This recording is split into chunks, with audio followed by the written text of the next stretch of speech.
Depois, com a apresentação do André Luiz, por favor, André. Boa tarde. Inicialmente, meus cumprimentos à professora Edna Oliveira e aos colegas, né, que estão aqui presentes. Bom, o artigo está intitulado Acoendando a Sociolinguística, Reflexões sobre o Pajubá no Enem. Se trata de um recorte feito da minha monografia de pós-graduação, concluída no ano passado, uma pós-graduação em ensino de línguas e literaturas na educação básica pela Universidade Estadual da Paraíba. Atualmente eu sou mestrando do programa de Linguística da Universidade Federal. Bom, como introdução, né, inicialmente vem a questão do objetivo geral, que o trabalho se propõe a analisar uma questão do Exame Nacional do Ensino Médio, de 2018, que por abordar uma temática de linguagem LGBT+, foi julgada e discriminada por parte da sociedade. Como específicos, nós temos primeiro identificar a proposta da análise linguística na questão do Enem, com a temática do Pajubá, e refletir sobre as concepções de variação linguística em documentos oficiais e em 2 livros didáticos, certo? Como justificativa, a gente parte entendendo que a LGBTfobia é uma realidade na sociedade brasileira, uma vez que o Brasil é um país que se destaca em número de mortes violentas a sujeitos da comunidade LGBT+, e de acordo com os relatórios do Grupo Gay da Bahia, também chamado GGB, as mortes anuais totalizam tanto assassinatos quanto suicídios. Certo? Diante dessa problemática, identificamos aí a necessidade de se emergir uma educação que também combata discriminações. Como referencial teórico, caminha-se nos postulados da sociolinguística, certo? Inicialmente, entendendo aí como aponta a Mollica, a questão do caráter interdisciplinar que a sociolinguística tem, entendendo que se faz entendendo a relação que há entre língua e sociedade, certo? Portanto, vai ser uma área que vai se desdobrar aí para refletir e observar os usos heterogêneos da linguagem, interessando-se amplamente pela prática linguística e seus aspectos socioculturais. E aí vem reflexões junto ao Marcos Banho, Estela Mares, certo? Justamente pensando nas contribuições da Bortoni Ricardo, a gente tem que trazer para a discussão qual é a concepção que se tem, né, do ensino de língua na escola, do ensino de língua portuguesa na educação básica. E é amplamente difundido, né, é do senso comum que o ensino de língua portuguesa é o ensino de gramática, né, e aí confunde-se a questão do que é instrumento do processo de ensino-aprendizagem com o que é objeto do ensino-aprendizagem, né. Então, questionamentos passam a rondar a formação dos professores de língua portuguesa, principalmente, porque no Brasil a gramática herdada de Portugal e descrita nos compêndios escolares é socialmente muito valorizada e está arraigada na mente dos brasileiros, condicionando suas interpretações. E aí faz um percurso também histórico para observar as contribuições das línguas africanas, especificamente do Iorubá, que é de onde provém o socioleto Pajubá, certo? Identificando as características que as línguas africanas têm, que possibilitaram a introdução de determinados itens lexicais, né? Como a exemplo da construção silábica, tanto de ataque simples quanto complexo, né? Se a gente pensar em padrões silábicos de consoante-vogal ou consoante-consoante-vogal, né? Isso facilita a introdução desses itens linguísticos na base do português do Brasil. Então, ao se tratar dessas variedades lexicais, é possível estabelecer aí as muitas contribuições que foram dadas à base linguística do português brasileiro, especialmente, mas não só, no caso das línguas africanas, especificamente do Iorubá, pela cultura religiosa, especificamente do candomblé. E por meio do Iorubá, variedades linguísticas passaram a ser tomadas por empréstimo para contribuir com um grupo socioletal específico, que é o Pajubá. E o Pajubá é conhecido como a linguagem praticada inicialmente pelas travestis e depois estendida a toda a comunidade LGBT+, e que se faz pela mistura lexical derivada do próprio Pajubá, ligada a uma base fonológica da própria língua portuguesa, certo? E desse Pajubá provém a gíria LGBT+. E aí nós vamos compreender o conceito de gíria também, certo? Entendendo que existem 2 grupos das gírias. Vão ser as gírias restritas e as gírias comuns. As gírias comuns, de forma bem geral, elas podem em algum momento terem sido do grupo das gírias restritas.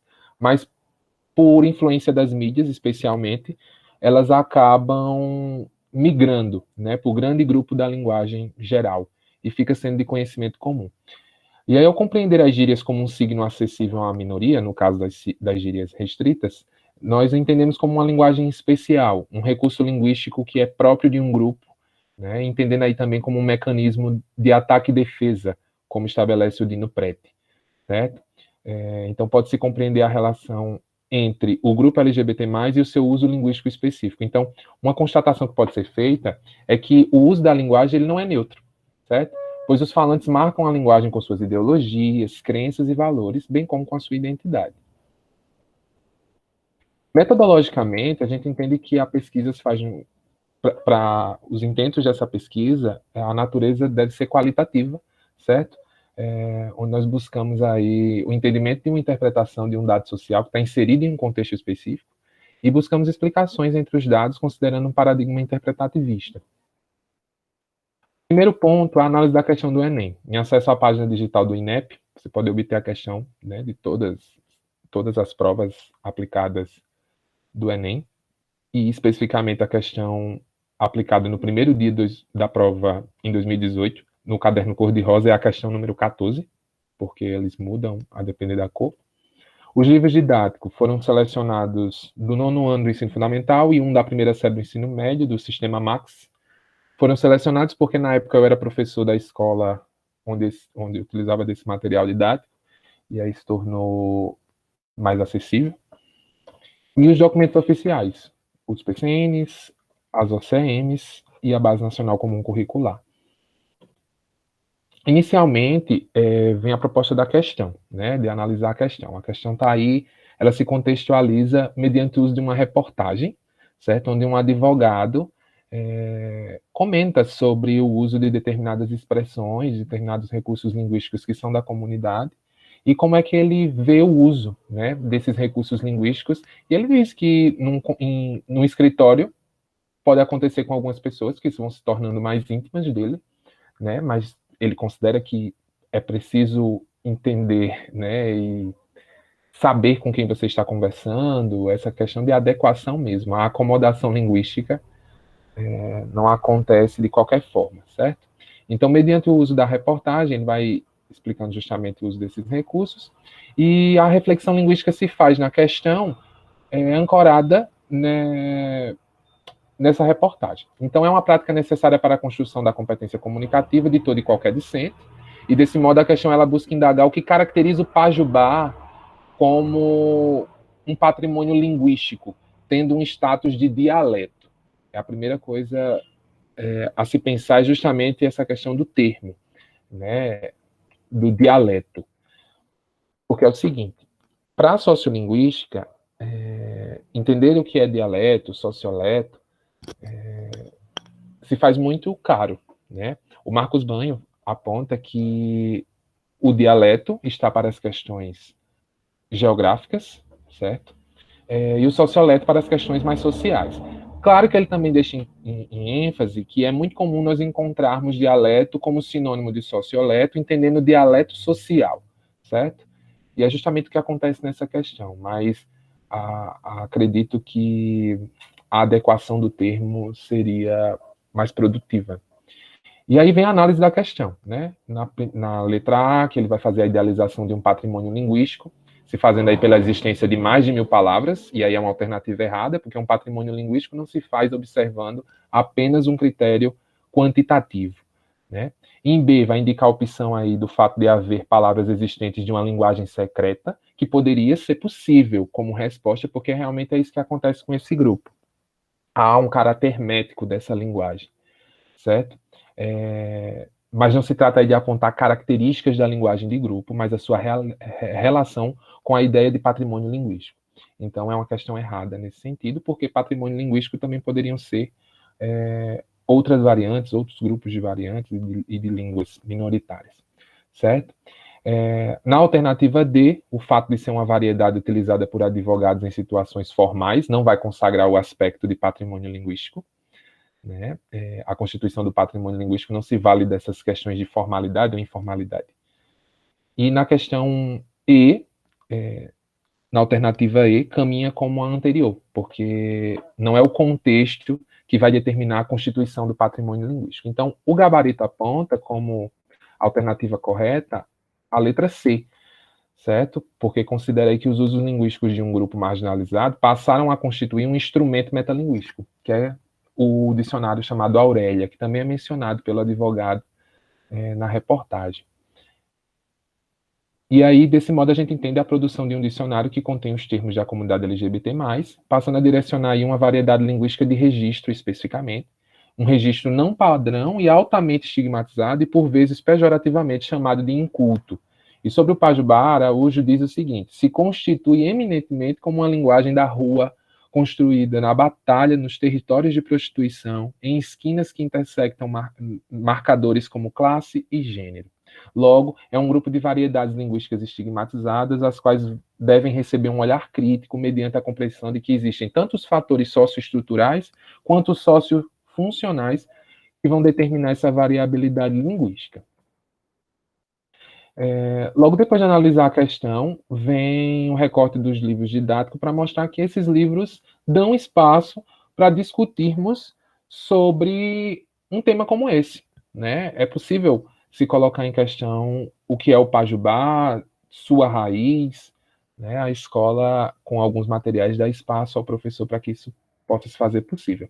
E aí, nesse trechinho, 30 idiomas em um, da página do livro didático do 9º ano, lá embaixo tem língua iorubá, e fala sobre a influência de palavras de cultos e da culinária afro-brasileira, e menciona alguns exemplos: orixá, candomblé, vatapá, acarajé, né? E aí isso vai representar a possibilidade de adquirir conhecimentos tanto relacionados a saber a língua, como saber sobre a língua.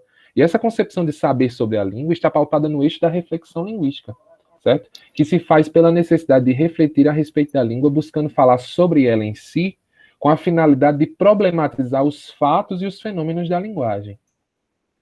Depois André, vem com licença, você tem mais 2 minutos, por favor. Certo.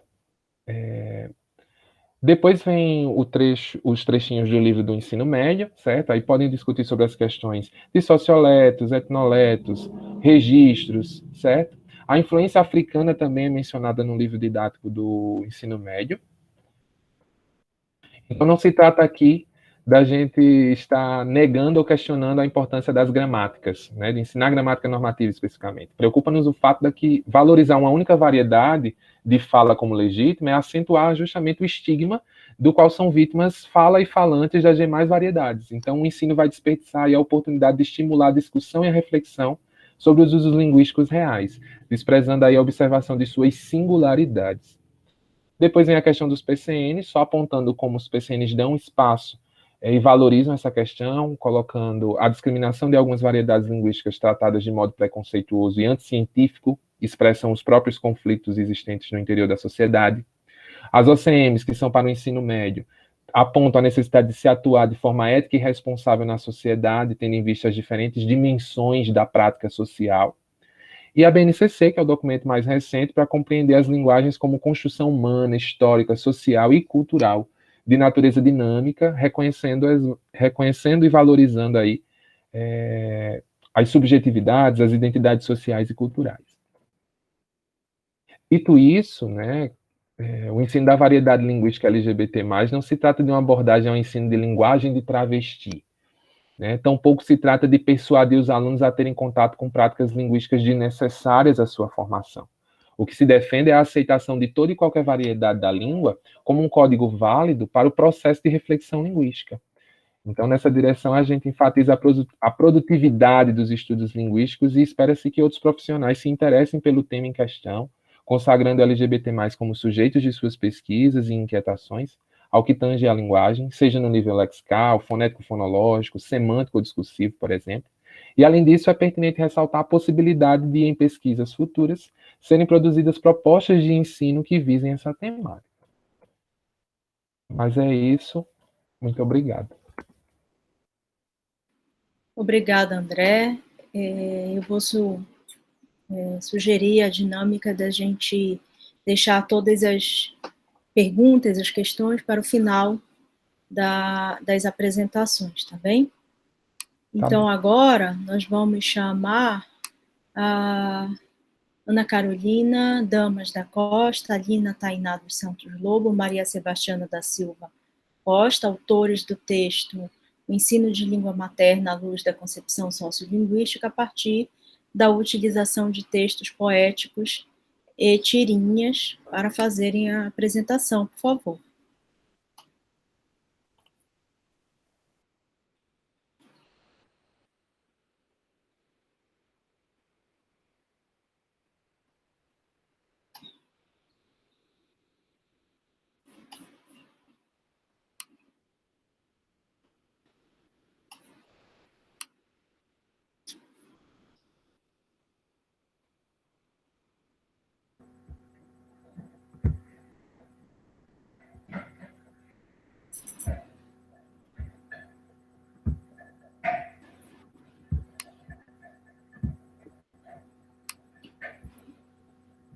Você parou de...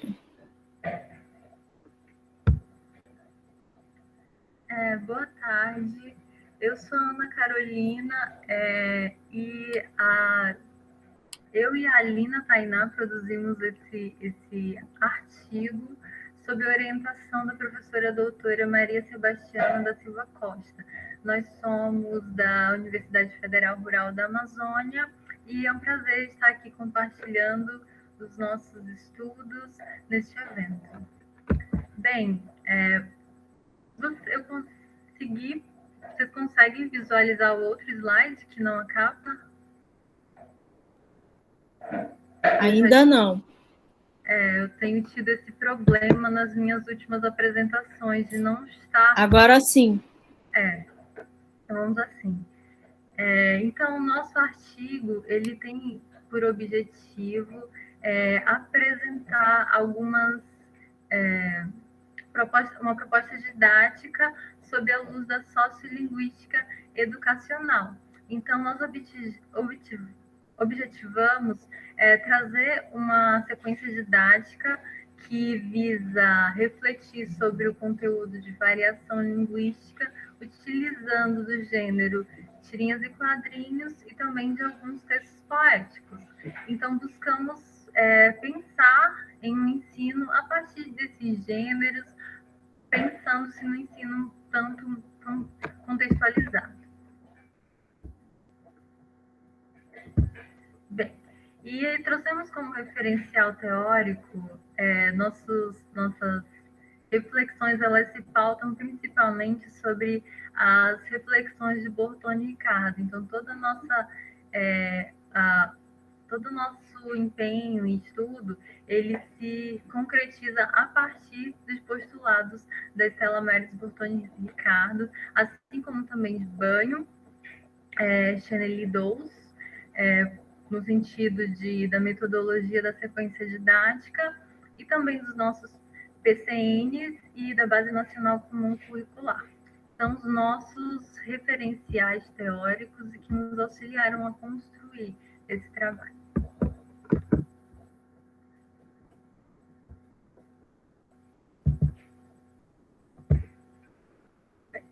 Então, como havia mencionado, para a realização desse trabalho, nós empreendemos, primeiramente, uma pesquisa bibliográfica a fim de sustentar as nossas reflexões com base teóricas. Posteriormente, nós confeccionamos uma proposta de sequência didática nós conseguimos aplicar ela a partir do sistema híbrido. Nós sabemos que as pesquisas de campo, no sentido da sala de aula, são um pouco mais dificultadas nesse universo pandêmico em que estamos inseridos, mas nós conseguimos aplicar em uma escola privada, onde já tinha um ensino híbrido estava acontecendo. Então, a partir da pesquisa de campo, nós conseguimos coletar algumas informações a partir de uma abordagem qualitativa. E a discussão sobre os nossos resultados. Então, conforme o prosseguimento das atividades propostas, verificou-se que os discentes conseguiram refletir sobre o texto poético e as tirinhas, visto que o desenvolvimento dessas atividades deu-se de forma muito exitosa, conseguindo compreender a importância de se valorizar as variedades linguísticas de cada pessoa, identificar as diferenças entre os tipos de variação, sejam elas regionais, sociais ou de contexto. Então, a nossa sequência didática ela foi aplicada, como já mencionei, por meio do ensino híbrido, numa instituição privada e numa turma do nono ano, fundamental.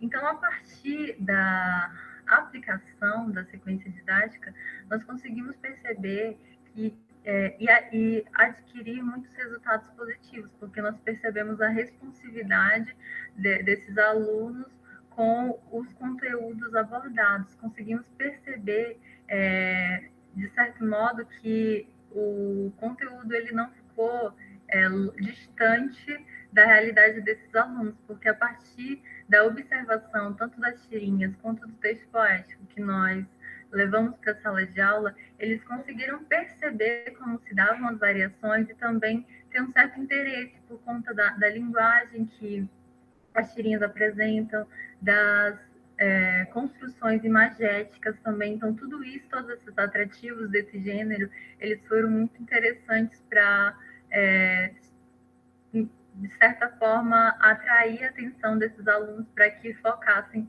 no conteúdo e entendessem como são as variedades linguísticas e por que é importante refletirmos sobre ela, e principalmente para que o preconceito linguístico, essa questão, possa ser um tanto desmistificada na cena cultural. E as nossas considerações. Isso posto, observa-se que o tratamento das variedades linguísticas nas aulas de língua portuguesa, tal como apresentado por meio da utilização do texto poético e das tirinhas, consiste em uma prática muito relevante, visto que o posicionamento didático balizado por essa perspectiva possibilitará a conscientização acerca da extensa e significativa diversidade linguística do português brasileiro, o que consequentemente possibilitará o alargamento de novas percepções sobre as variedades linguísticas encontradas no território brasileiro. Então, nosso ensejo, ele consistiu em realmente pensar no ensino-aprendizagem de língua materna, principalmente no que concerne ao ensino realmente dessas variedades linguísticas que existem no português brasileiro, a partir de uma perspectiva didática contextualizada, em que os alunos não ficassem apenas centrados em questões da gramática normativa, mas conseguissem pensar e refletir sobre a língua a partir dos gêneros, tanto um gênero literário, que foi utilizado para perceber as construções linguísticas dessa diversidade, quanto nas tirinhas em quadrinho, que foi um gênero muito interessante, que conseguimos perceber muita responsividade nos alunos por conta da sua linguagem, que tem um caráter humorístico, e também das suas construções imagéticas. E as nossas referências consistem em Banho, Bortoni Ricardo, os PCNs e também a BNCC, dentre outros. Diante disso, agradeço pela atenção de todos. Muito obrigada. Obrigada, Ana Carolina. Gente, eu acho que o André saiu, ou a conexão dele caiu, né? Não voltou. Já voltou? Aparece Tá. Muito obrigada, André. Acho que eu deixei de fazer os agradecimentos. Obrigada pela sua apresentação.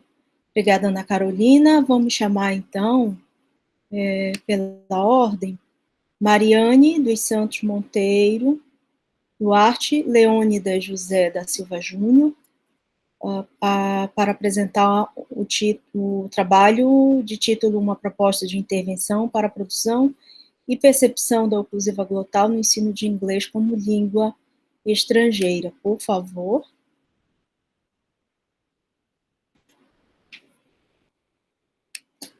Lembrando que são 15 minutos, tá, Mariane? Boa tarde. Certo. Vocês estão vendo a apresentação? Sim. Certo. Então, esse trabalho ele é um recorte de um de um trabalho meu de conclusão da especialização de ensino de línguas e literaturas na educação básica, que teve como orientador, na época, Leondas, tá? Então, esse trabalho aqui presente, ele está intitulado como Produção e Percepção da Oclusiva Glotal no Ensino de Inglês como Língua Estrangeira. Para a introdução, nós pontuamos 3 questões, que foram os objetivos, o problema e a justificativa. Como objetivos, nós temos como mostrar uma aplicação da proposta de intervenção que está na pesquisa que eu mencionei para vocês, intitulada como A Realização da Oclusiva Glotal no Ensino de Inglês como Língua Estrangeira, Eduardo 2020. Nessa proposta, né, essa aplicação, nós vamos apresentar um treinamento metafonológico para a produção da oclusiva glotal. Mais adiante, vou falar um pouquinho sobre esse segmento, com alunos brasileiros de inglês como L2, bem como discorrer sobre a relevância da fonética para o ensino de inglês como L2. O problema que nos levou a desenvolver esse trabalho é que a oclusiva glotal, ela é um som minucioso e de difícil percepção e produção para os aprendizes brasileiros de inglês como língua estrangeira. A nossa justificativa se dá devido à falta de trabalhos que tratem da oclusiva glotal no Brasil, ainda que seja um som, como eu mencionei, complexo para os aprendizes, ao mesmo tempo um segmento pouco abordado e discutido tanto na literatura como no ensino de inglês como segunda língua no Brasil. Então, vamos falar um pouquinho sobre a oclusiva glotal, que eu mencionei anteriormente. Ela é um som que está presente na língua inglesa, também conhecido como glotalização ou parada glotal. Para nós podermos compreender que som seria esse, está presente nessa expressão ou. No meio dessa expressão, né, nós temos a produção desse som. Esse som ele é produzido pela abertura e fechamento das pregas vocais. Então, como eu mencionei anteriormente, é um som complexo, né, assim como aponta Duarte, Norton e Fares. E Duarte, ela vai um pouquinho mais adiante, e ela vai mencionar 3 pontos para essa complexidade, né, para os aprendizes brasileiros. Ela fala que é um som que não está presente no inventário fonológico do português, então é algo novo para eles, né, já trazendo essa complexidade, e possui uma articulação posterior. Né, infelizmente, eu não estou com a câmera aberta por conta da internet aqui, mas é um som que ele é produzido, né, bem no final do trato vocal, vou dizer assim, mais genérico para a gente, né, aqui mais ou menos na garganta, na laringe especificamente. Então, é um som que não tem uma fácil visualização para o aprendiz, né? Então, ela traz essa complexidade também. E ela também menciona que é um som de intensidade baixa, um som fraco, que faz com que o aprendiz confunda com apagamento sonoro, ou seja, é difícil para ele perceber esse som e, consequentemente, produzir. A oclusiva glotal, ela está representada no alfabeto fonético como esse símbolo aqui, e Ogden, ele vai falar que ela se caracteriza como um alofone da oclusiva veolar, esse som aqui, t, em palavras como important e button. E por que um alofone da oclusiva veolar? Porque, por exemplo, na palavra important, essa alveolar ela pode ser substituída pela oclusiva glotal, sendo produzida como important, sem que haja mudança de significado. Button também pode ser produzido, né, no lugar da alveolar, t, com a oclusiva glotal, button, sem que haja mudança de significado na palavra. Só uma variação de pronúncia. Então, nós trazemos aqui um pouquinho da fonética, né, e sua relevância para o ensino de língua estrangeira, e da qual ele vai falar que a fonética ela proporciona ao aluno mais segurança e motivação. Então, no momento que o professor aborda esses novos sons da segunda língua, o aluno ele se sente mais seguro e mais motivado na aprendizagem. Já Madureira e Silva vai dizer que a fonética possibilita a identificação, reflexão, distinção, produção e percepção dos novos sons da L2. Está muito ligada à consciência fonológica, que Alves 2012 vai dizer.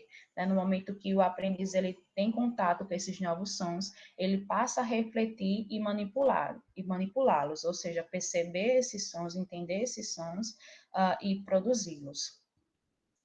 Essa pesquisa, ela é uma pesquisação que não deixa de ser uma proposta de intervenção, né, em que vamos detalhar como se deu aulas com treinamento, ou seja, uma instrução explícita para a produção da oclusiva glotal. Para isso, foram selecionados 4 alunos do 7º ano do ensino fundamental de uma escola particular da cidade de Guarabira, PB, com idade entre 12 a 13 anos. Então, eles foram submetidos a 5 aulas com instrução explícita da oclusiva glotal, bem como um treinamento para a produção desse segmento. Então, aqui nós temos nesse quadro, né, foram desenvolvidas 6 atividades, 1, 2, 3, 4, 5, 6 atividades nessas 5 aulas, tá? Então, como não temos tempo, só para título de entendimento desse quadro aqui, nós temos aqui, por exemplo, a primeira atividade, em que nós temos o tema, que foi oclusiva glotal versus oclusiva alveolar, já que estamos tratando, né, de que a oclusiva glotal ela pode substituir a alveolar, faz necessário o apêndice entender também essa oclusiva alveolar.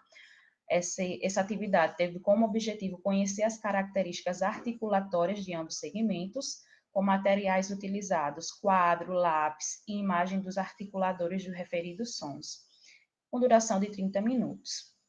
E aqui nós trouxemos para vocês o treinamento, né, explícito da oclusiva glotal para a produção desse segmento, como se deu. Esse treinamento ele foi baseado no modelo articulatório motor de Stetson, o golpe de glote, glottal cat. Esse treinamento ele se deu para palavras que são propícias até a produção da oclusiva glotal, no início de sílaba apostônica, como assim?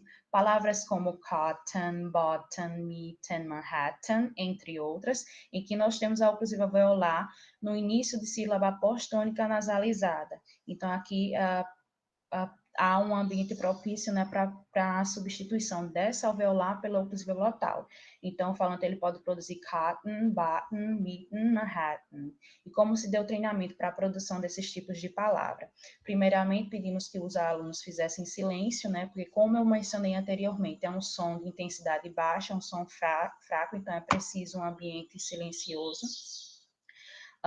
Posteriormente, pedimos que os alunos pronunciassem o número 1 com a ponta da língua no alvéolo do dente superior, como mostra aqui a imagem, essa partezinha atrás dos dentes superiores.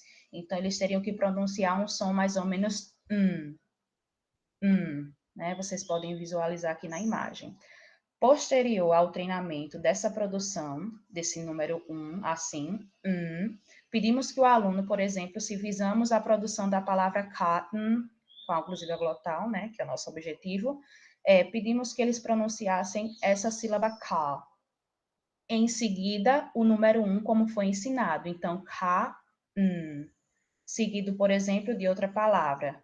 Treinamento de outras palavras. Ba, a primeira sílaba, seguido do número 1, como foi ensinado. Ba, mi, Manhattan. E assim, com outras palavras. Foi no decorrer da aula que os alunos tentaram usar essa técnica para palavras que poderiam ter a produção da oclusiva glotal em posição de coda, ou seja, no final da palavra, como cat, shot, can't e that. Para esse tipo de palavras, para esse ambiente, né, no final da palavra, vamos dizer assim, posição de coda, se eles tentassem fazer a técnica anterior, ia ser produzida uma palavra totalmente distinta, uma que não existisse na língua. Então, ia ficar cat, shot, e não era esse o objetivo. Então, foi aí que houve uma intervenção e nós pedimos para que os alunos posicionassem esses 2 dedos na laringe, aqui como mostra a imagem, no momento que eles fossem produzir a palavra. Então, no lugar de produzir cat, com a oclusiva alveolar, eles iam tentar fazer uma pressão aqui na laringe para a produção da oclusiva glotal. E por que essa posição, né, da mão na laringe? Porque no momento que eles tentassem produzir cat, que agora eu estou produzindo com a oclusiva glotal, eles iam sentir uma pressão gerada na laringe, eles iam sentir ela subindo e descendo, vamos dizer assim. Então, aí teria a produção da oclusiva glotal. E aí a professora também posicionava a mão na laringe deles para observar. E assim foi que se deu o treinamento para palavras com a produção da óculos glotal em posição de coda. Nós temos aqui alguns relatos dos alunos, né, após as aulas. Não vou ler todo por conta do tempo, mas nós temos aqui o A1, que disse assim, está transcrito da mesma forma que eles falaram. O A1 disse assim, tia, esse som é muito estranho, eu não conhecia ele, nunca tinha escutado sobre ele, mas é muito interessante. Quando o aluno menciona que o som é muito estranho, né, corrobora Alves, 2012, a questão da consciência fonológica, que ele vai dizer que quando o aluno se depara com um som que não faz parte, né, do seu inventário fonológico, causa um estranhamento, e é normal porque ele não tinha no inventário fonológico dele. E no momento que ele fala assim, eu não conhecia ele, nunca tinha escutado sobre ele, corrobora Duarte 2018, né, que ela vai falar que é um som que, além de ainda que seja bastante recorrente na língua inglesa, ele é pouco discutido, pouco falado, né, há pouco trabalhos que discutem esse óculos glotal no Brasil e, consequentemente, no ensino de inglês como L2. Eu vou passar para o A3, tá, em que ele fala assim, professora, olha como eu estou falando. É assim, né? Eu estou gostando de aprender esse som, porque eu não conhecia.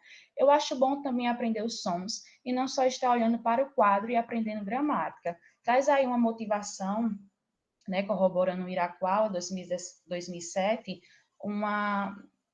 traz aí uma motivação por parte do aluno de estar aprendendo uma coisa nova, algo que sai da realidade deles, trazendo um som diferente para eles em sala de aula. E não só estar na questão de quadro, gramática e livro.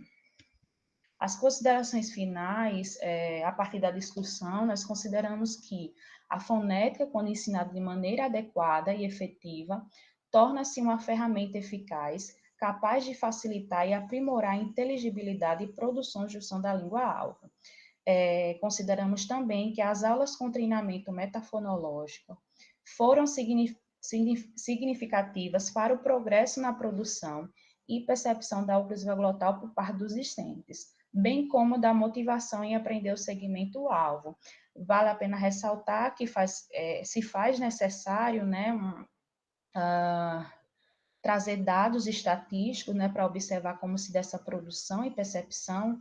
Então, ressaltamos que isso aqui é uma observação, né, uma consideração a partir de um teste de oitiva, ou seja, uma observação, né, da pesquisadora, professora, e é o que nos traz para o último ponto, né, que, como eu disse, se faz necessário um estudo posterior. Então, para trabalhos futuros, pretendemos fazer uma coleta de dados e um teste de percepção para avaliar se, após as aulas com treinamento da oclusão glotal, os aprendizes apresentam melhora nos dois domínios desse segmento, articulatório e perceptual. No mais é isso, nós temos aqui as referências e muito obrigada. Muito obrigada, Mariane Leônidas, pelo trabalho, pela apresentação. Vamos chamar, na sequência, o Michel Gadelha Moutinho, para apresentar o trabalho intitulado Gêneros Textuais e Transculturalidade em Atividade de Produção Escrita. Você tem 15 minutos, Michel, por favor. Obrigado, professora. Eu já estou tentando compartilhar aqui. Acho que agora foi.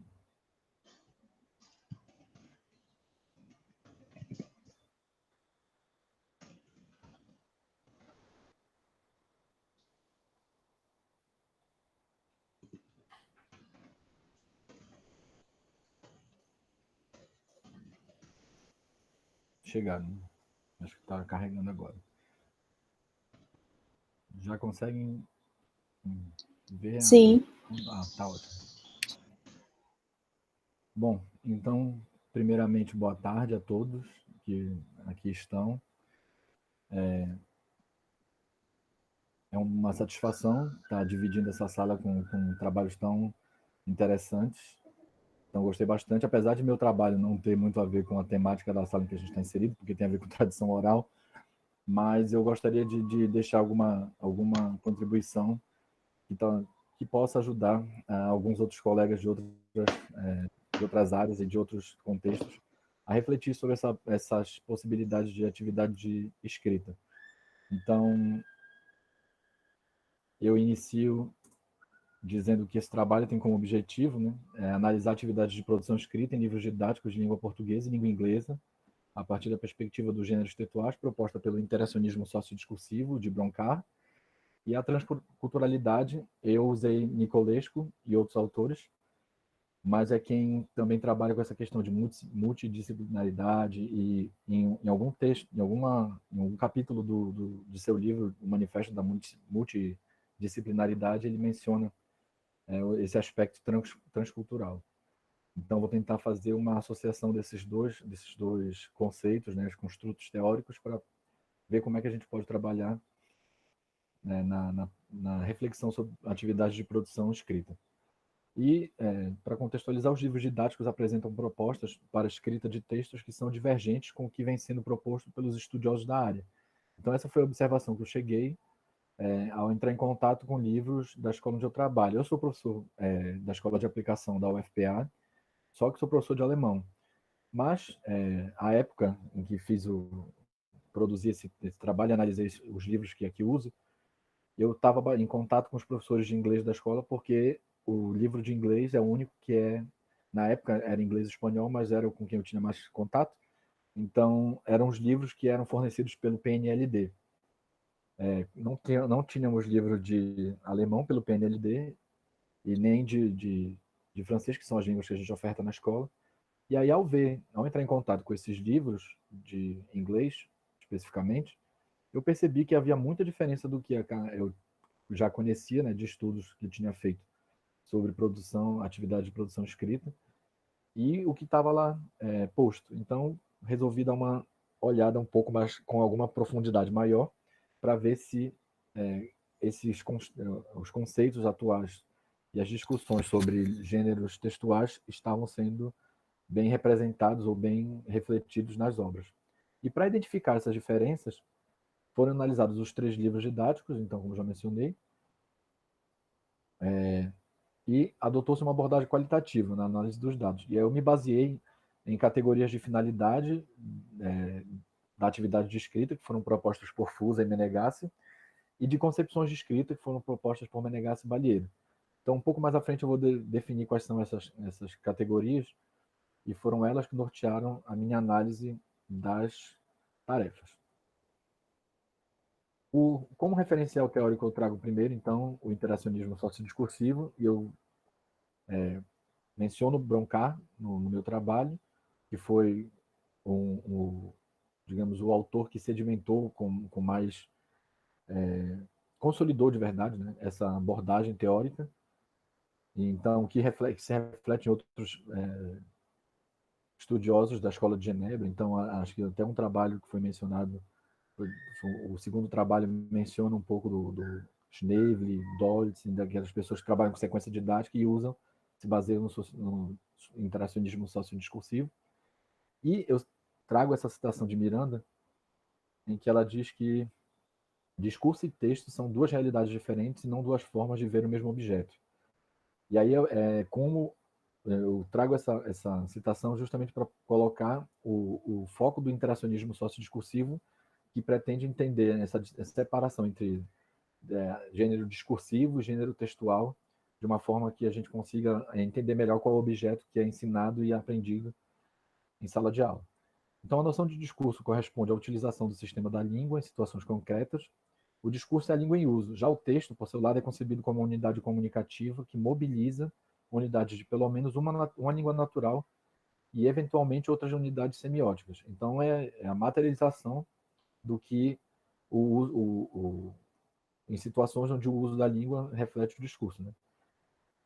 Portanto, o texto não é apenas uma unidade linguística, mas uma unidade de comunicação linguística, uma unidade semiótica. E aí ela parte para uma outra seara que não vale a pena a gente entrar agora. Mas o que que eu quero deixar bem claro é que a concepção a que eu me filio nesse trabalho é a do interacionismo sociodiscursivo, que vê o texto como unidade linguística.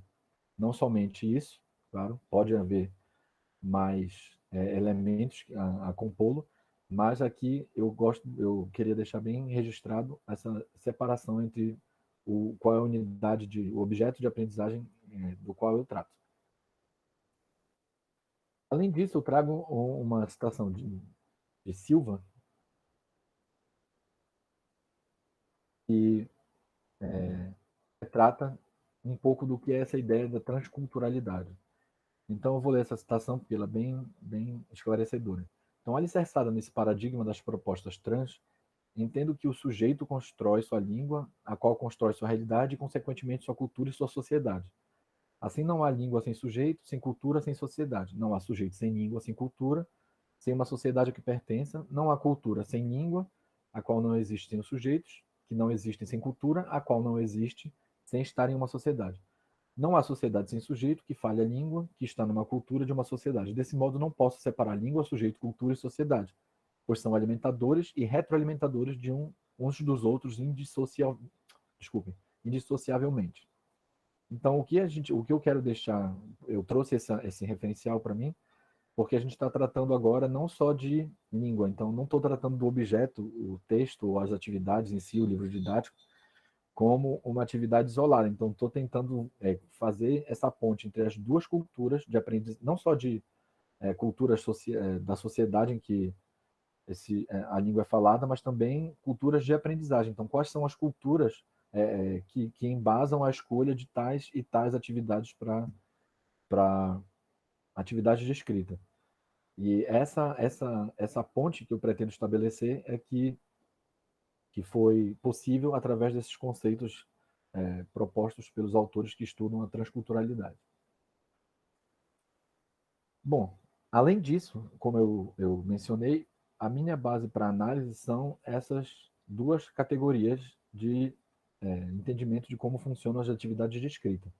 Então, Fuse e Menegassi definem a finalidade do trabalho com a escrita. Então, eles determinam, nesse trabalho de 2006, 5 categorias, das quais. Então, a finalidade do trabalho com a escrita ela não está marcada, então não dá para saber o que é e por que é esse trabalho com a escrita. Ela está marcada na seção posterior, ou seja, isso baseado nos livros didáticos, né? Então, entendendo que o livro segue uma lógica que aborda um tema, esse tema ele vai aparecer numa seção posterior àquelas do tema desenvolvido no início da lição ou da sessão. Ela é marcada no interlocutor, ou seja, ela tem como vistas a pessoa para quem eu vou produzir o texto. É marcada no gênero discurso, então eu escrevo baseado em algum gênero, ou ela é uma finalidade para uma produção futura, que é o que eu vou chamar um pouco mais na frente, eu vou mencionar, que é uma possibilidade de produção para leitores além dos muros da escola. Além dessas categorias, eu destaco as concepções da escrita que estão associadas às atividades de escrita dos livros didáticos que eu analisei. Menegassi e Balieiro mencionam 3, que são a escrita como um dom. Nesse sentido, a escrita é tida como uma habilidade que o aluno tem e que vem como se fosse uma habilidade natural, ou seja, exatamente um dom, uma vocação. Então, ela não tem nenhuma outra um tipo de preparação ou de contexto que possibilite o aluno produzir seu texto. A escrita como consequência ou como pretexto. Então, esse eu acho que é um dos exemplos. Acho que todo mundo, pelo menos, daqui dessa sala já deve ter tido contato com atividades desse tipo, em que se aborda um tema e se produz algum texto a partir daquele tema que foi abordado, sem pensar em outros contextos que envolvam a produção textual.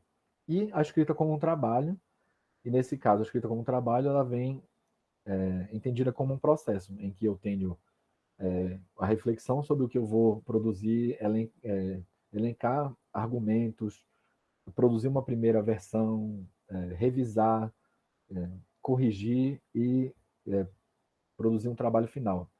Então, essa é a diferença dessas concepções de escrita que aparecem nos livros que os autores elencaram e que eu usei para analisar as atividades que eu selecionei. Bom, A metodologia, como eu disse, foram uma análise qualitativa, observando como critérios a finalidade da atividade e a concepção de escrita. As atividades foram retiradas de livros, 3 livros didáticos, sendo um de português e 2 de inglês. E como eu disse, eu usei os livros que, na época, recebemos, na verdade, na escola do PNLD. Então, foram essas propostas que apareceram, e eu quis contrastar, como eu já tinha visto as de inglês, né? Recorria de português para ver se a diferença era só entre as duas de inglês ou se ainda tinha alguma diferença com a outra língua, né? Que fosse possível de ser notado. E a apresentação, eu vou apresentar brevemente um pouco do que eu selecionei. Ele também essas mesmas discussões, elas vão estar no artigo que eu produzi para constar nos anais do evento. Então, caso alguém tenha curiosidade, vai estar lá. E se não der tempo de eu apresentar aqui a contento, eu peço já desculpas desde então. Bom, então eu digo que os resultados apontam para que as atividades analisadas já apresentam diferenças não somente entre as finalidades, mas também nas concepções de escrita. E também, não só em língua materna, mas em língua estrangeira. E essas concepções apresentam uma aproximação menor com as correntes mais atuais dos estudos sobre ensino e aprendizagem de escrita. Então, o que as concepções do interacionismo sociodiscursivo, de que o texto é a nossa unidade, e o texto é uma unidade semiótica, e que ele deve ser a base de como deve ser, na verdade, o objeto de ensino, e a partir desse objeto de ensino, os gêneros vão aparecer, e os gêneros devem ser ensinados a partir de sequências didáticas, como já é bem conhecido, eu creio que na maioria, esse trabalho com a sequência e essa ideia de conhecer o gênero, ver as suas características para estimular produções, isso acontece em algumas das obras que eu analisei, em outras não. E algumas tarefas aparecem isso mais flagrantemente, outras menos. Então, eu queria mostrar para vocês rapidamente, não sei se vai dar para todo mundo ler, porque ficou muito pequeno, mas esse é um recorte de uma lição do livro de português, Viva Português, e nele, a primeira é um livro do ensino médio. Então, nesse livro de português, ficam juntos temas de literatura e de língua portuguesa. Então, ou eles trabalham alguma parte sobre as questões estruturais da língua e, em algum outro momento, alguma questão sobre a literatura. E nessa lição especificamente, eles tratam das características do cordel, da literatura de cordel, e fazem uma associação com a literatura portuguesa medieval. Então, as cantigas de amor e de amigo, que tem na verdade, eles conseguem estabelecer semelhanças entre as duas, tanto em questões estruturais e às vezes em questões temáticas. E nesse texto, nesse trecho que eu estou mostrando aqui, então tem essa parte de produção textual, em que não vai dar para ver a parte toda que vai levar os alunos a produzir, mas a intenção desse trabalho é levar os alunos a produzir um cordel. E um outro momento, eles também são incentivados a fazer um sarau. Não vai dar para ler, eu creio, mas aqui embaixo na consigna diz: em grupos elaborem painéis com informações que divulguem estes artistas que ele menciona um pouco mais acima. Então, o que a gente vê aqui, existem 2 tipos de gênero nesse caso, nessa tarefa, em que a produção textual ela é feita com base no gênero, então a finalidade está no gênero, né? E o trabalho, a gente vai ver que existe aqui um certo cuidado com o ritmo e a estrutura dos versos. Só que, apesar disso tudo, a produção de um gênero literário é bem mais complexa do que só a apresentação de suas estruturas. Então, a ideia é que eles produzam um texto, mas com a finalidade que está sendo claramente focada no gênero e, de certa forma, como um pretexto para a produção, se assim for entendido, que foi o meu entendimento, e não como um dom, como poderia ser o caso. E, no outro lado, onde tem esta parte aqui, onde se vê a ideia de fazer painéis e montar um sarau, tem a ver já com um tipo de evento literário em que os gêneros vão estar presentes. Então, nesse caso, as poesias feitas pelos alunos ou retiradas de outros autores para aparecerem no sarau. Bom, esse é o Viva Português, como eu disse.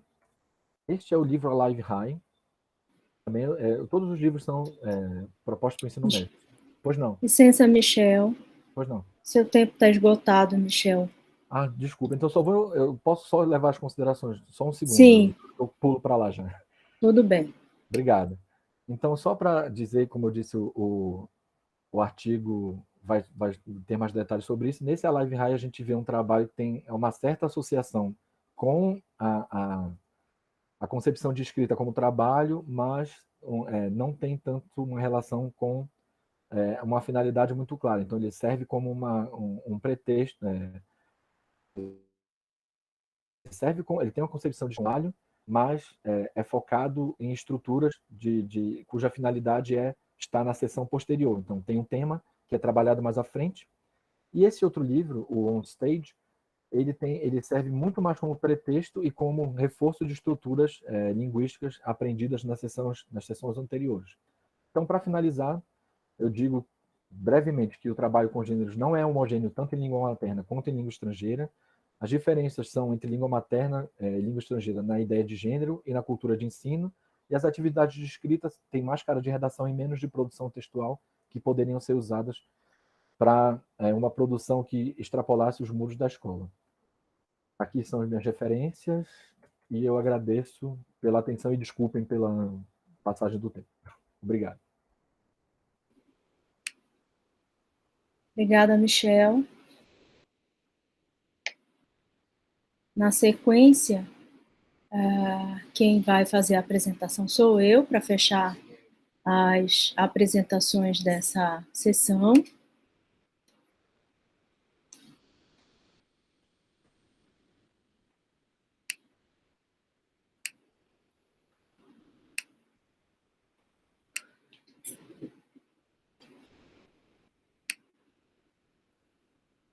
Vocês estão vendo?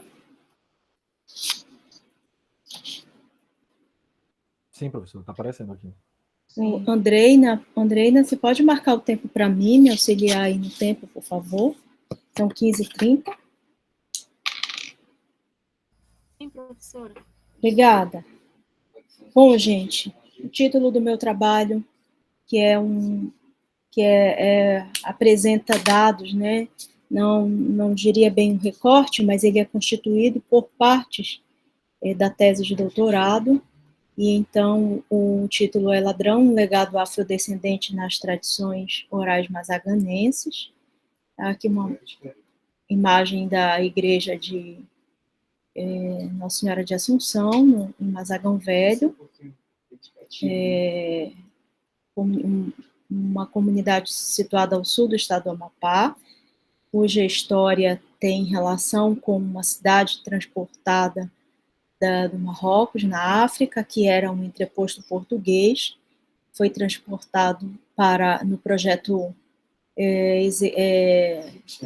do Marquês de Pombal, de ocupação e exploração das terras ao norte do Grão-Pará, né, Grão-Pará e Maranhão, e então a Mazagão africana, no processo de transposição, passa por Lisboa, depois por Belém, até que, a partir de 1772, 73, se estabelece aqui onde hoje se localiza o município de Mazagão, com o distrito de Mazagão Velho, e aquela época chamada de Nova Mazagão, também considerada a cidade que atravessou o Atlântico.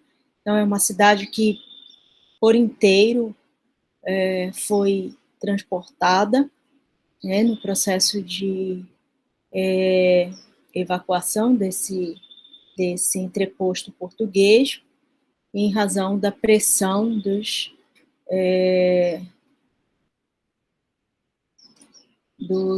da população, né, da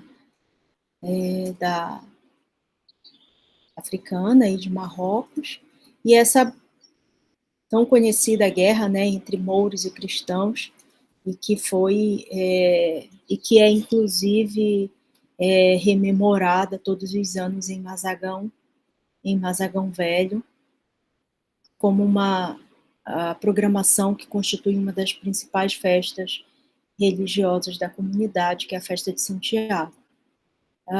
Então, Mazagão surge, né, no cenário que eu tenho defendido, eu e o professor Eduardo temos também aprofundado essa hipótese, essa discussão sobre a hipótese de difusão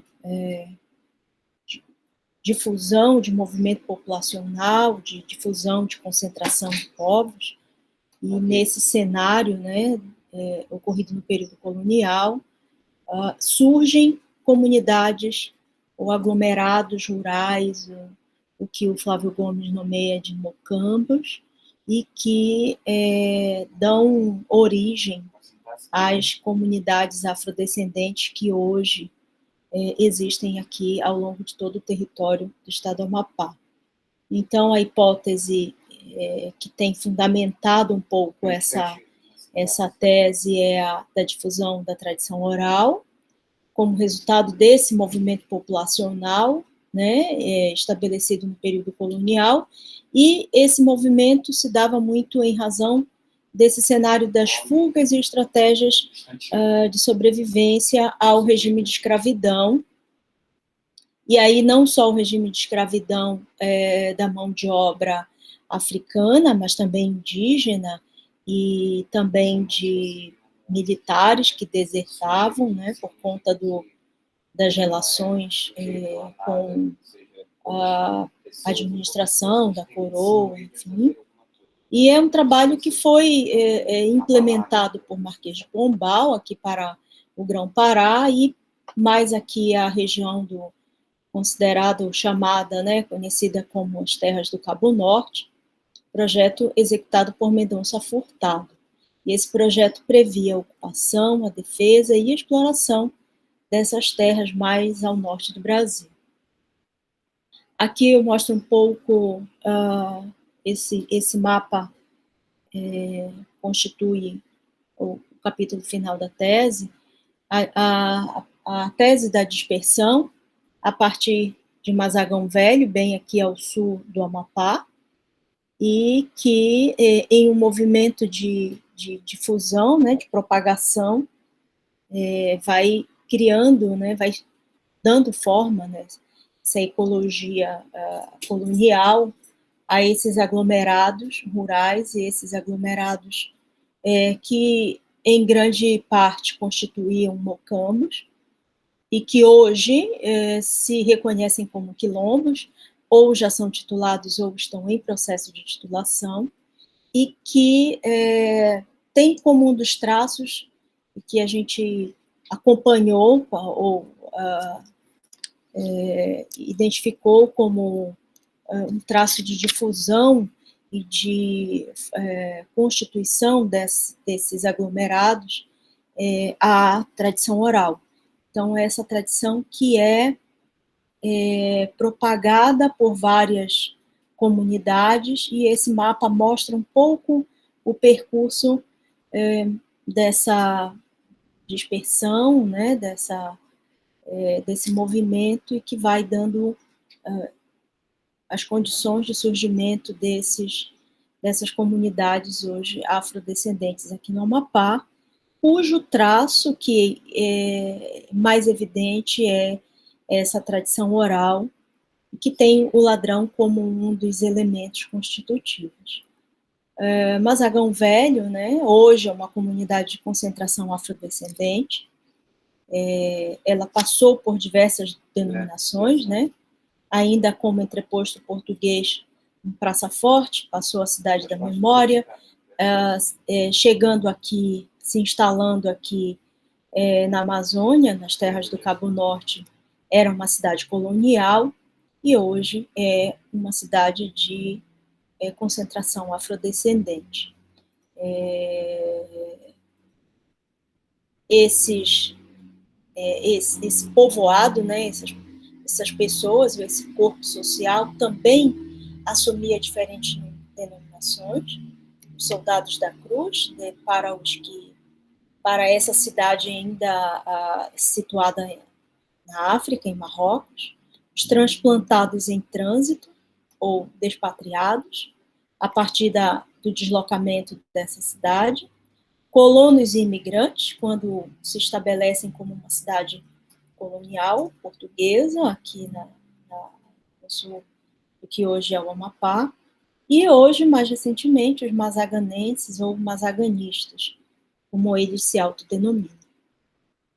A situação atual da cidade, né, que Cidade da Memória hoje, cidade afrodescendente, uma comunidade afrodescendente, que embora com traços culturais e modo de vida que são representativas de um grupo social que tem se autodenominado, se identificado como quilombola, né? Embora Mazagão Velho tenha muitas dessas características, não se assume, não se reconhece como quilombo, né? Então, a gente sabe que o processo de reconhecimento é muito de uma atitude, de uma vontade, né? Parte de uma vontade da comunidade, e Mazagão Velho não reconhece essa história, né? Essa raiz quilombola, embora seja afrodescendente. Então, o segundo censo de 2010, né, pela Organização da População Residente por Cor ou Raça, tem-se 4.863 se auto-identificando parda, preta 1.130 e branca 1.158. Se somarmos parda e preta, temos uma quantidade muito acima da quantidade de pessoas que se identificam como brancas, e aí, então, mais uma evidência da caracterização afrodescendente dessa comunidade. E ela apresenta como traços culturais o que eu tenho assumi na tese e sigo ratificando essa terminologia do ecossistema cultural, e esse ecossistema cultural que é referência cultural no estado do Amapá, e que é constituído de festas religiosas. Nessas festas que ocorrem, em que há ocorrência de batuque ou de marabaixo, e nesse âmbito dessas manifestações culturais de batuque ou marabaixo, a ocorrência dos ladrões, né? Mazagão Velho, eventualmente, assume como ladrão os cantos de marabaixo e como bandaia os cantos de batuque, mas há também muitos que tratam indistintamente os cantos como ladrão, tá? Tanto de batuque quanto de marabaixo. Esse ecossistema cultural, que é constituído por festas religiosas, né, e nessas festas a ocorrência de batuque e marabaixo, e nesse âmbito a realização, né, dos ladrões. Então, essas festas em Mazagão Velho apresentam um calendário muito amplo, que inicia em janeiro, com a festa de Santos Reis, e depois a festa de São Gonçalo, e vai até dezembro, com a festa de Nossa Senhora da Conceição e as Pastorinhas, né, uma cidade que é referência, tida como berço das tradições afrodescendentes no Amapá, e isso se ouve em várias outras comunidades, né, quando se tem a oportunidade de conversar com moradores de Curiaú, Maruanu e outros lugares, a referência a Mazagão como a origem dessas tradições e dessas famílias. É muito comum identificar que o pai, a mãe, o avô veio de Mazagão, em algumas dessas comunidades, ao longo do estado do Amapá, no sentido sul, norte, como aquele mapa mostra a dispersão dessas comunidades, né? E nessas festas, então, é que se mantém uma rede de solidariedade entre essas comunidades que se apoiam, que participam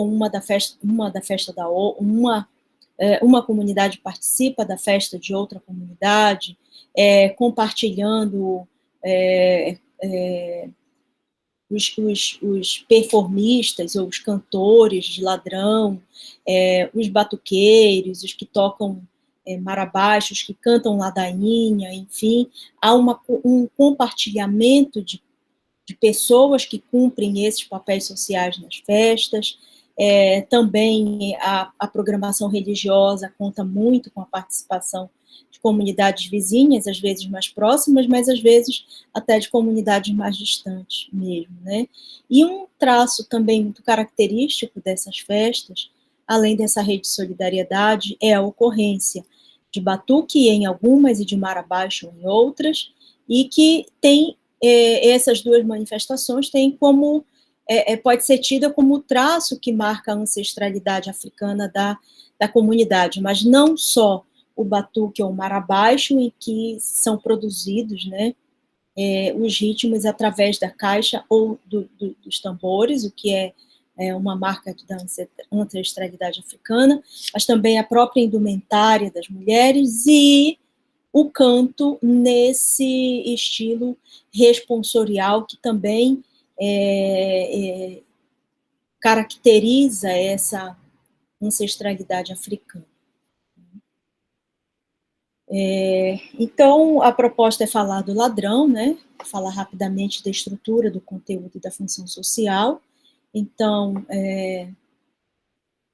eu assumo que o ladrão é a poesia oral que traduz a dinâmica da vida ordinária e a resistência afrodescendente. Então, como dois blocos, vamos dizer assim, dois momentos diferentes de produção dessa poesia oral, uma com uma temática que traduz mais a vida ordinária e outra que traduz essa resistência, essa remanescência afrodescendente, né, ou essa remanescência africana. Os ladrões possuem uma estrutura flexível, que prevê a combinação de estrofes após o ladrão, e o ladrão sempre fazendo referência tanto ao título dessa composição, dessa música, quanto ao refrão dessa música. Então, o ladrão é, ao mesmo tempo, o nome da canção e o refrão. Né? E, em geral, se organiza em estrofes de 4 versos. Essa combinação é flexível, porque é muito comum se ouvir a combinação de estrofes que aparecem em diferentes ladrões, em diferentes cantos, combinadas com diferentes refrões, né, com diferentes ladrões. Então, não há uma estrutura fixa. Então, é muito frequente que algumas estrofes apareçam em diferentes ladrões. Então, o que marca mesmo desse canto é esse refrão que eles intitulam de ladrão. Né? É uma manifestação oral, cantada, dançada, vivida no momento da performance. Então, é uma produção oral e que, no âmbito da performance, existe a partir daquele momento, e naquele momento em que a manifestação de batuque ou de marabaixo dentro dessas festividades religiosas ocorre. É um canto que dá ritmo ao rufar das caixas e dos tambores, né, das caixas de marabaixo ou dos tambores de batuque. E em relação ao ladrão, houve-se muito os puxadores, como são chamados, né, ou mestre-sala, que é a pessoa que exerce o papel social de quem puxa esses ladrões. Então, é muito comum eles se reportarem, se referirem a essa performance como um ato de jogar verso. E jogar verso, e ainda dizem de jogar verso diante da caixa de marabaixo, né, constitui um desafio, porque tem muito de improviso, tem muito de desafiar o que o outro que disse antes veio. Então, como a dinâmica é através do ato responsorial, então, o coro, né, o conjunto da roda, canta o ladrão e, na sequência, vem um puxador e joga um verso. E então, esse jogar verso é que é um desafio em relação ao que jogou o verso, né, anteriormente a esse, e é o que constitui um ato performático. Então, é um desafio, porque não é fácil, não é simples, requer habilidade, requer tudo que um performista precisa, as habilidades que precisa reunir um performista para uma atuação em público, né? Eu vou aqui mostrar dois conjuntos de ladrões, um que traduz essa temática da vida ordinária, e que é caracterizada como uma produção oral e coletiva, e que muito pouco é produzida hoje, talvez até se possa dizer que não há mais a produção oral e coletiva, tá? Ela só, vamos dizer, mantém esses cantos que já foram criados, produzidos anteriormente, e que tinham como característica não ter uma autoria identificada, portanto, era de propriedade coletiva, né, e guardada na memória dos mais velhos e desses que têm esse papel de jogar os versos.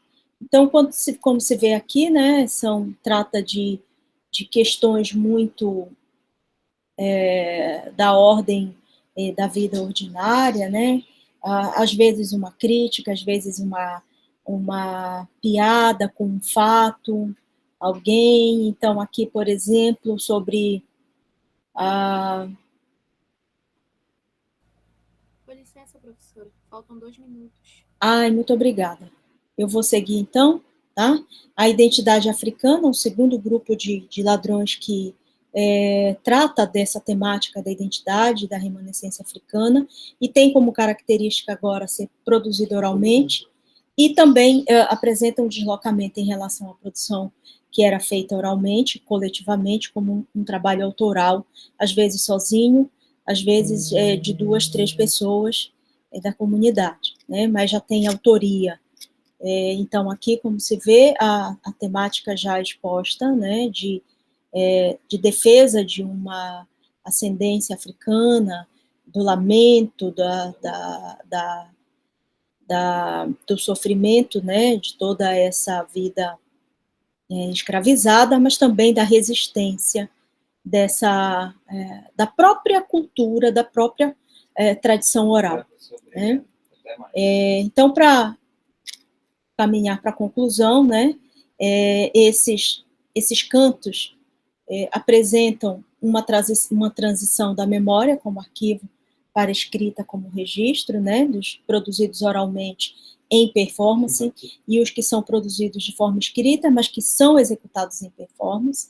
Um outro aspecto também é essa propriedade coletiva para a individualidade, né, o autor individualizado e o trabalho autoral, e nessa mudança da oralidade para a escrita, da coletividade para a individualidade, tem-se a mudança temática também, como eu mostrei naqueles dois grupos, conjuntos de ladrões.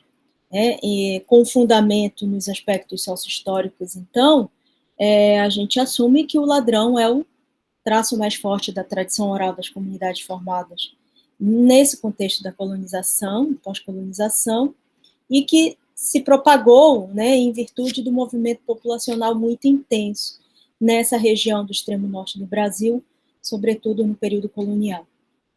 E esse movimento muito em razão das fugas do trabalho escravo tanto de africanos quanto indígenas, compunham também esses cenários os desertores militares portugueses e franceses também, que fugiam ali da Guiana Francesa, né? Assim narra o Flávio Gomes.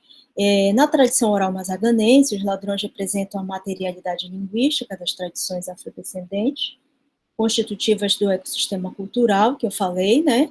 Que é esse ecossistema que eu considero festas, ladrão, mar abaixo, batuque e ladrão. Então, isso ocorre em uma engrenagem, e que o Bauman trata como ecossistemas culturais. Eu trago e aplico esse conceito para essa dinâmica cultural de Mazagão Velho e que se propagou por muitas comunidades afrodescendentes aqui no Amapá. Então, os ladrões, né, são o ladrão, ou os ladrões podem ser considerados o legado afrodescendente em Mazagão Velho. A escrita cumpre a função social da propagação da identidade cultural, como a gente viu no segundo grupo. Mazagão Velho reivindica a ascendência africana, embora reivindique a ascendência africana, não se reconhece como quilombo, como remanescente quilombo, né? E aqui trago rapidamente mais um ladrão. Somos negros vindos da África, nós temos força e muito amor, eu sou negra, canto mar abaixo, danço batuque e bato tambor. E aí, nessa tradição cultural, a identidade cultural, né, não coincide com a identidade social, que há uma identidade cultural que se propaga e caracteriza um pouco essas comunidades afrodescendentes do Amapá, mas não coincide com a identidade social, porque algumas dessas comunidades se reivindicam e são reconhecidas como quilombo, outras, como Mazagão Velho, não se reconhece como quilombo. E aqui estão as referências. Muito obrigada.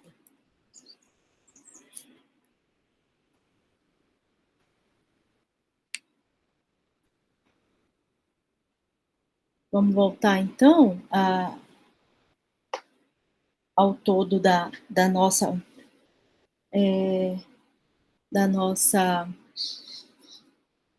sessão.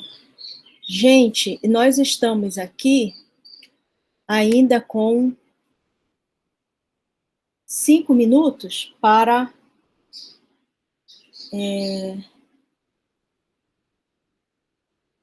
a finalização da nossa sessão, e aí eu abro, então, para os comentários, as perguntas, que a gente possa fazer para finalizar a nossa sessão. Quem quiser fazer algum comentário, alguma pergunta, tá? Deixo o microfone aberto.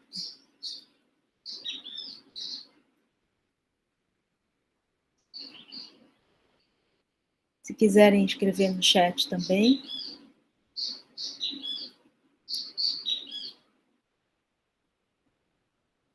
Ninguém tem nenhuma pergunta? Oi, Edna, eu tenho. Leônidas. Oi, Leônidas. Primeiro, eu queria parabenizar a sessão, né?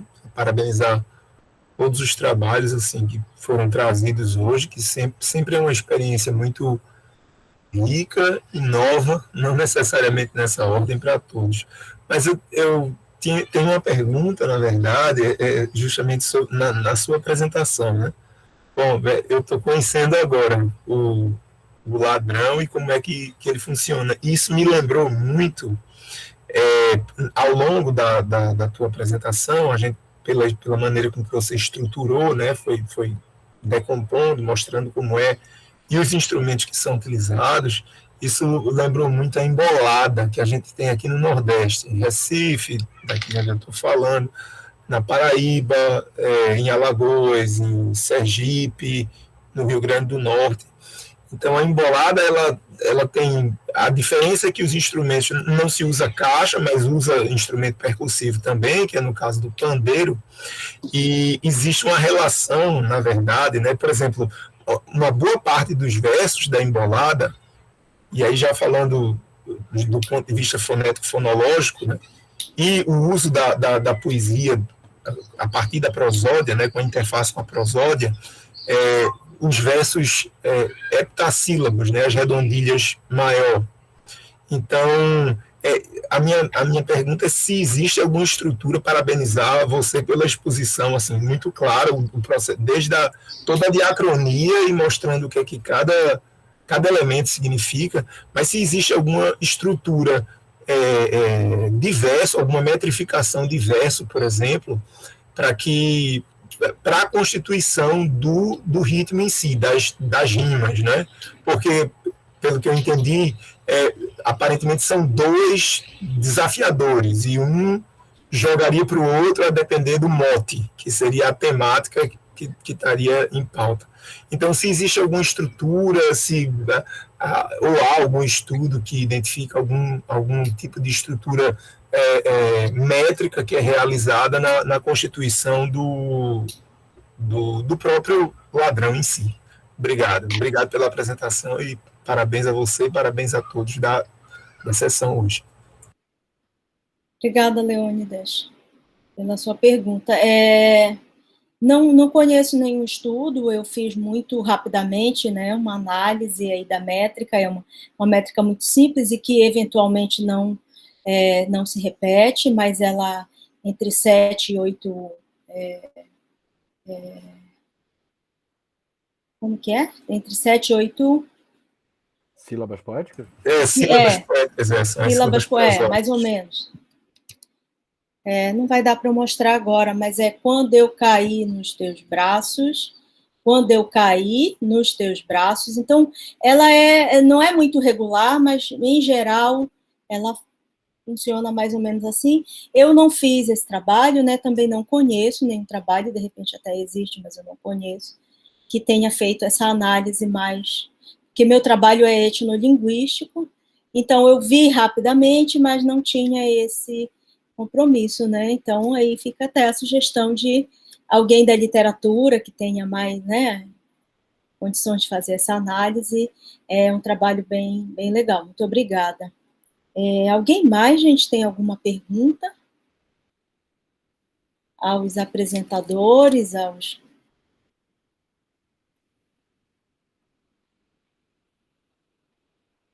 Bom, se não houver mais nenhuma pergunta, eu quero agradecer a participação de todos e dizer que essa sessão trouxe trabalhos muito interessantes, né? Boa parte, a maioria, voltada para análise de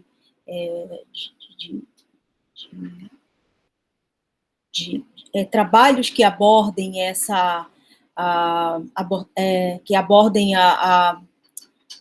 uma visão mais aplicada, né, e que é voltada assim, para o ensino de língua materna, língua estrangeira, sempre com essa abordagem, vamos dizer assim, com essa pegada sociolinguística, e é muito interessante da gente ver quanta coisa tem sido produzida, quanto esforço tem sido feito, né, esse Brasil afora. E embora a gente esteja aqui em um evento sediado no Norte, que traz muito essa rede de contatos do Norte, mas essa pandemia trouxe essa possibilidade da gente abrir um pouco mais e se ver, vamos dizer assim, né, e receber trabalhos mais de outros lugares do país, enfim, e nos oportunizando essa troca, né, esse conhecimento do que é produzido Brasil afora. Então, eu agradeço a apresentação de todos os trabalhos, tá? E aí já os convido para a gente seguir agora